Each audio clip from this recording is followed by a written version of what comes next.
Saya dewasa dengan televisyen. Waktu itu belum ada media sosial.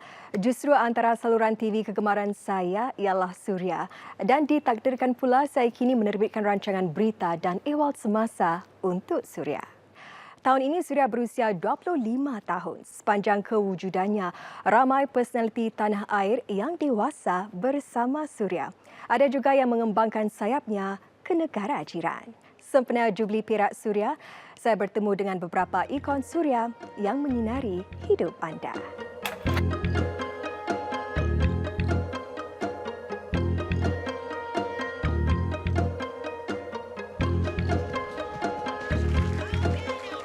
Merata dunia, tujuan mencari rentak yang istimewa untuk dipelajari.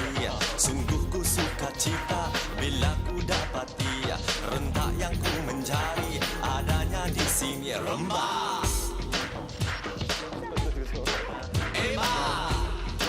Terima kasih.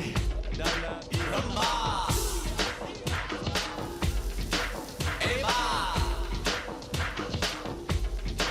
rembak. Dangkung taka taka dangkung taka taka dangkung dangkung dangkung dangkung taka taka dangkung taka taka dangkung dangkung dangkung dangkung taka taka dangkung taka taka dangkung dangkung dangkung dangkung taka taka dangkung taka taka dangkung dangkung dangkung dangkung taka taka dangkung taka taka dangkung dangkung dangkung. Hello, Najib Ali. Wah, seronok dapat jumpa. Silakan. Terima kasih. Unik sungguh bunyinya, mungkin semua bertanya. Sebelum kita mulakan perbincangan, saya nak tunjukkan Najib. Kita lihat sama-sama ni. Bukan main lagi Menari bumi. Tengok tu. Ha. Wah. Aktif sangat Sejuri mudanya semua orang. Najib boleh gambarkan reaksi anda pada 25 tahun yang lalu ni. 25 tahun. Saya berumur tahun mungkin dalam 33 tahun kot. 34, 35 tahun saya rasa. Dan pada waktu itu saya ingat lagi Anda menjadi salah satu wajah Suria pada waktu. dan saya juga mereka tari menolong arah promosi tersebut. Kerana Najib ni keterampilannya penting Jadi bila ditugaskan untuk mereka tari dan memperagakan pakaiannya, saya nak cari warna oranye Suria tu sangat susah pada waktu itu. Jadi saya pergi telefon kawan saya yang seorang stylist tu pukul 12 malam. Dia seorang stylist, dia pergi rumah dia, saya cari dari kabel dia dapat oranye tu dan saya pagi-pagi dah buat rancangan tu. Dan itu satu peristiwa yang tak dapat saya lupakan kerana saya telah menyusahkan orang untuk mendapatkan warna oranye yang saya hendak. Jadi apa yang terpahat dalam fikiran anda pada waktu itu tahun 2000? Akhirnya saluran masyarakat Melayu kita mendapat saluran TV Melayu. Saya rasa it came at the right time. Pada waktu itu saya di mana pada tahun 2000, 2001, 2002, pada waktu itu Asia Bagus baru saja mulai untuk tutup penerbitan rancangan itu. Dan saya dalam proses pemikiran masa depan saya, apa saya nak buat sebenarnya? Adakah saya nak menginap terus di Jepun untuk belajar bahasa Jepun dan menerbitkan rancangan di sana, ataupun pulang untuk menubuhkan syarikat dan menerbitkan rancangan-rancangan di Singapura. Dan saya terfikir bahawa pada waktu itu Najib Ali ini adalah produk daripada masyarakatnya. Saya menjadi Najib Ali kerana galakan, kerana kepercayaan dan sokongan masyarakat saya. Jadi oleh kerana itu saya rasa baiklah saya pulang ke tanah air untuk terus berbakti dan menyumbangkan balik kepada dunia industri hiburan. Dan pada waktu itu juga saya ada idea, di mana idea saya adalah kalau saya nak mulai terbitkan rancangan, saya memastikan bahawa rancangan-rancangan saya itu akan terus mendefinisikan apa sebenarnya Singapore Malay Entertainment. Lain daripada Malaysia dan lain daripada Indonesia. Najib, anda disifatkan sebagai seorang yang versatil. Semua boleh buat. Anda boleh mengacara, anda boleh menyanyi, anda boleh menari, mengarah dan kini juga seorang usahawan. Apa lagi yang belum Najib Ali cuba? Saya sebenarnya bila saya bermula di dunia hiburan ini, saya berkecimpung dalam dunia pementasan musikal. dengan Dick Lee bersama Ong Keng Sen, kita telah menerbitkan the first Singapore musical Beauty World, diikuti dengan Fried Rice Paradise dan sebagainya. Jadi musical adalah my first love gitu. Jadi ada juga rancangan dalam fikiran saya nak buat mengarah sebuah film musical. Mungkin saya tahu mungkin beberapa tahun yang akan datang, mungkin ini idea yang sedang saya fikirkan pada waktu ini. Apa yang buat anda Najib Ali ini?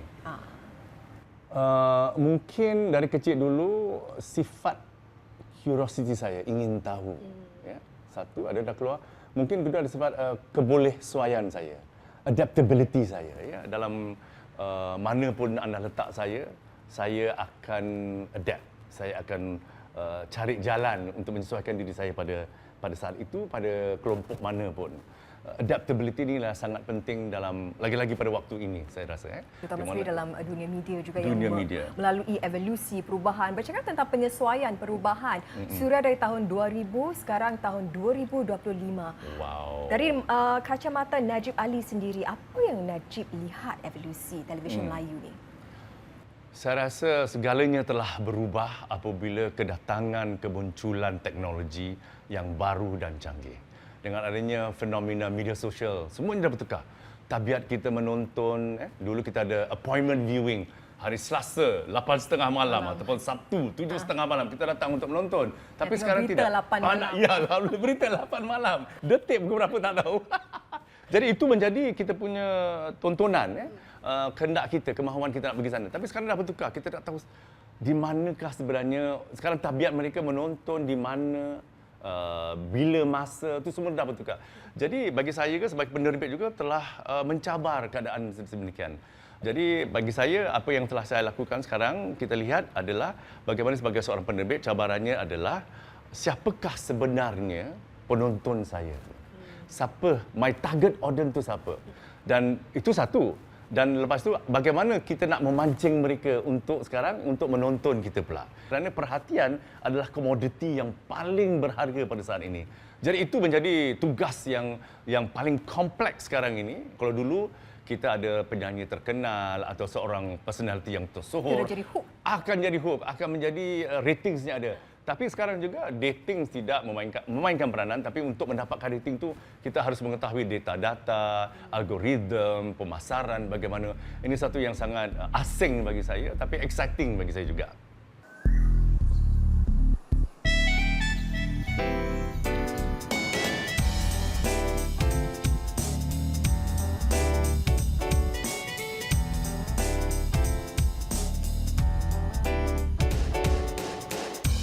Nosha, ini satu perkara yang sangat pelik, hairan tapi benar. Di Singapura ni ada orang seperti saya menjalani perkhidmatan negara bukan dengan angkat senjata, tapi menghiburkan para tentera kita. Ini tempatnya, ini di sinilah adanya atau tempatnya saya mendalami dunia seni pementasan dan dunia seni hiburan. Ini adalah Singapore Armed Forces Music and Drama Company. Pada 80-an, akhir 80-an saya berada di sini. Dan di sinilah saya mula mengenali diri saya ataupun mempelajari diri saya, menyemaikan sifat ingin tahu saya tentang dunia seni hiburan. Di sinilah saya tahu yang sedar bahawa dunia seni hiburan ini harus mempunyai ilmu untuk menjadi seorang artis yang baik. Bagaimana ni anda dipilih? Pada waktu itu saya belum famous lagi lah, 17-18 tahun. Tapi sebelum itu saya telah memasuki peraduan adu bakat. Jadi orang di dalam MDC Music Drama Company, salah seorang dia dalam MC dan namanya yang menonton rancangan itu. Jadi dia suruh saya, kau ada bakat sedikit, datanglah untuk uji bakat. Jadi bukannya dia panggil terus dan masuk diserapi ke Music Drama Company. Jadi kita harus audition. Dalam audition tu Jack New adalah officer saya. Jadi dia yang telah menyuruh saya berlakon dan lepas tu kita ada menari, kita ada menyanyi dan sebagainya.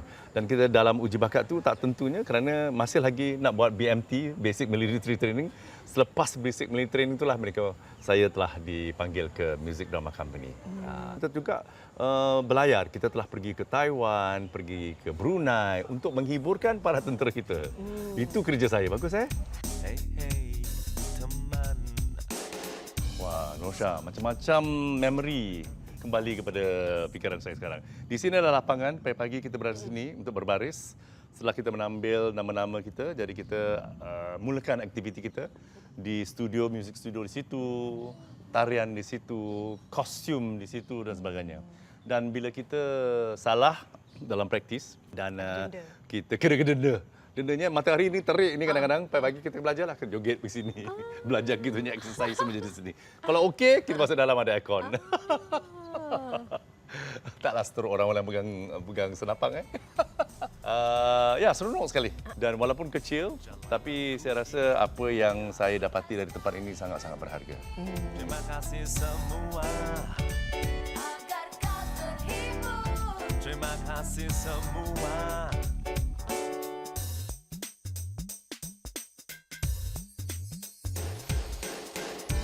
Ingin ku memperjuangkan seniku hanya dengan restumu.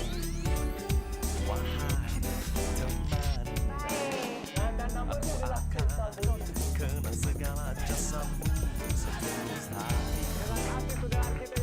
Wahai teman, Destinasi hidup penuh dengan belantara. taka taka dangkung, taka taka dangkung, dangkung, dangkung. Rolling.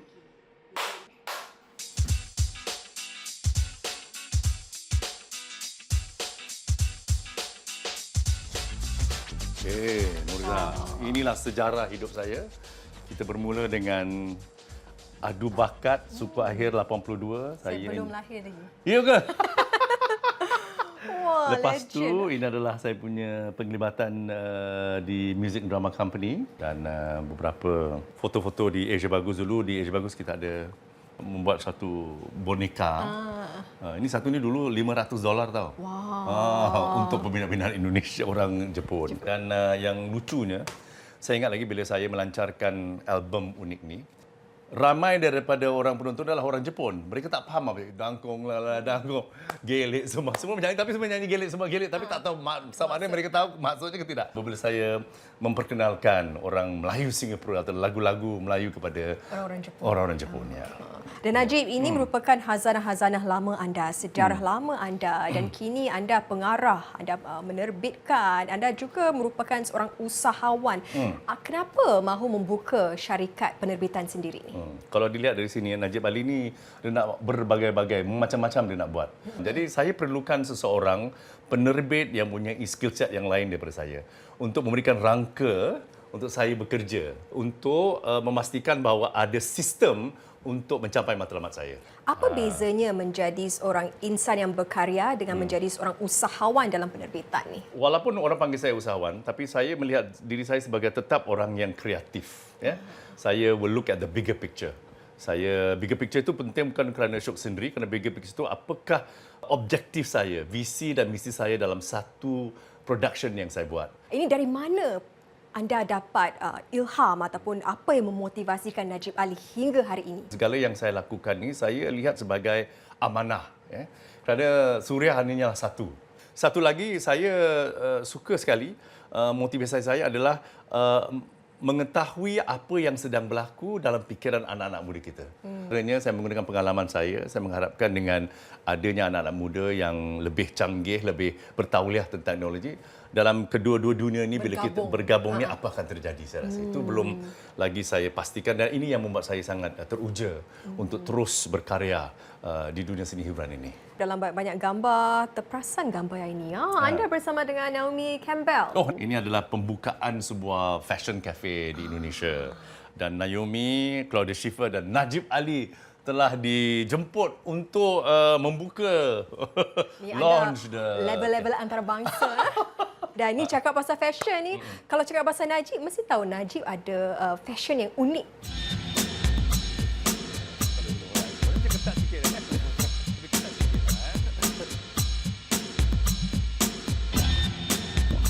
Jadi Azni pereka fashion untuk baju-baju Najib selama 30 tahun. Wow. Jadi bukan saja untuk my appearance, penampilan saya, tapi juga semua rancangan-rancangan saya dia yang telah mereka Jadi Azni, sepanjang 30 tahun ni, anda mesti tahu apa sebenarnya cita rasa Najib Ali ini. Selalunya adalah ciri-ciri kelainan. Filosofi saya adalah bila kita mendapat sesuatu kerja tu atau projek tu, kita selalu melihat dari sudut kelainan. Always strive to be different. Kerana dalam fashion ni, siapa yang saya telah belajar adalah I must not be sentimental dengan saya punya kerja.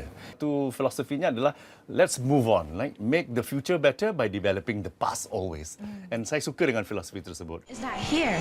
As you can see, I'm all by myself. ナジフがいないんですけれども、どこへ行っちゃった。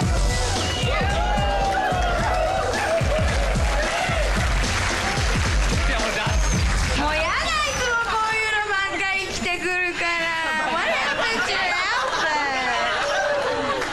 This is my outfit dedicated to Asia Bagus Nigeria too.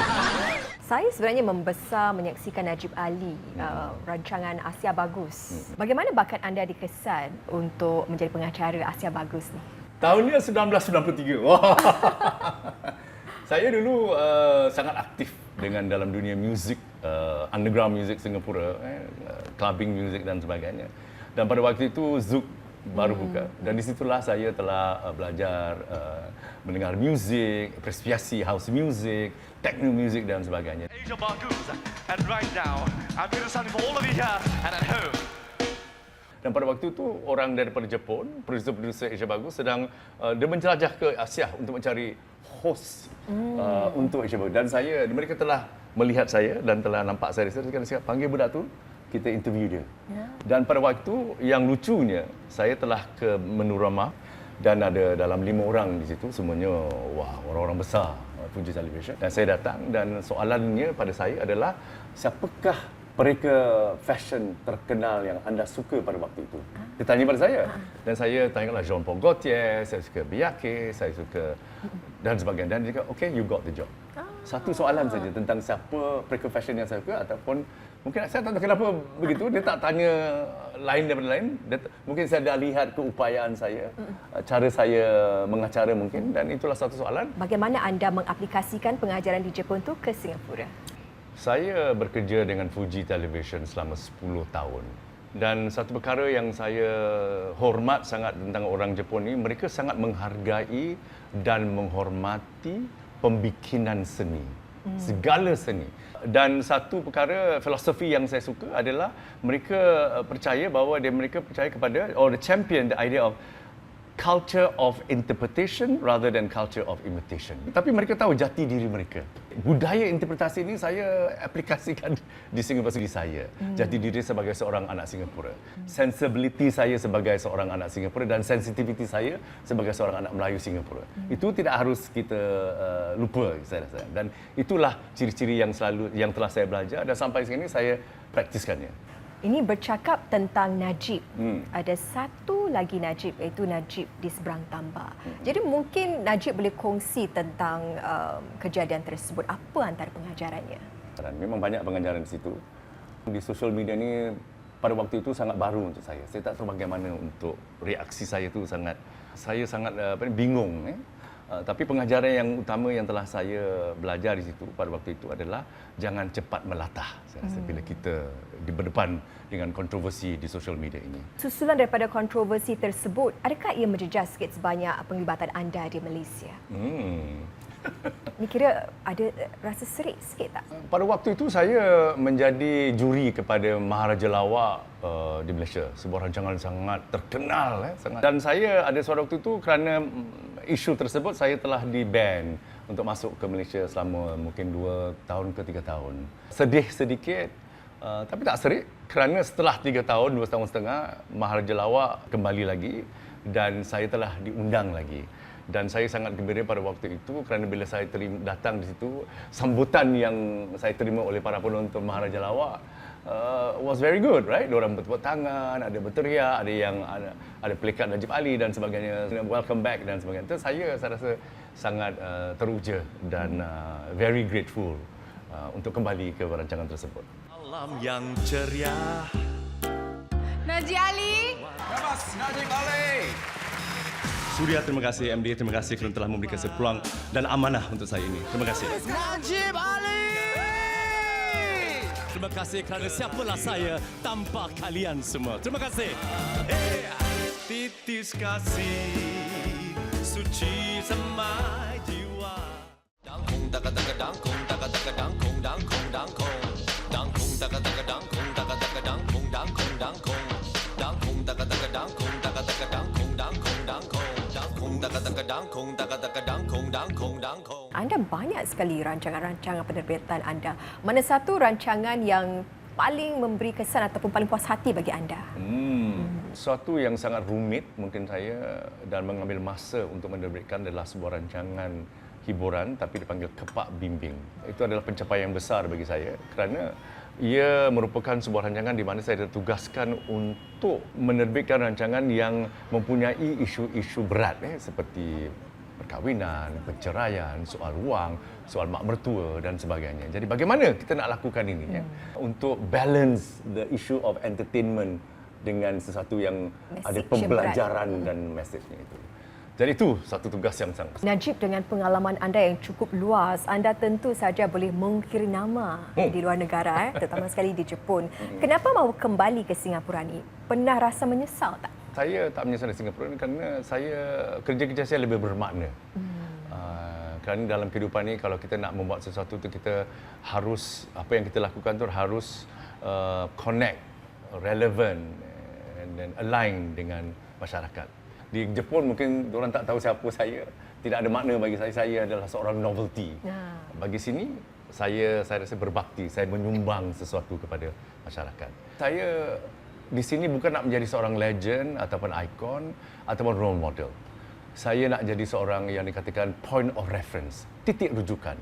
Di mana bila orang anak muda nanti nak buat rancangan, ada rancangan Kepak Bimbing lah, orang dapat balancekan isu yang ini begini.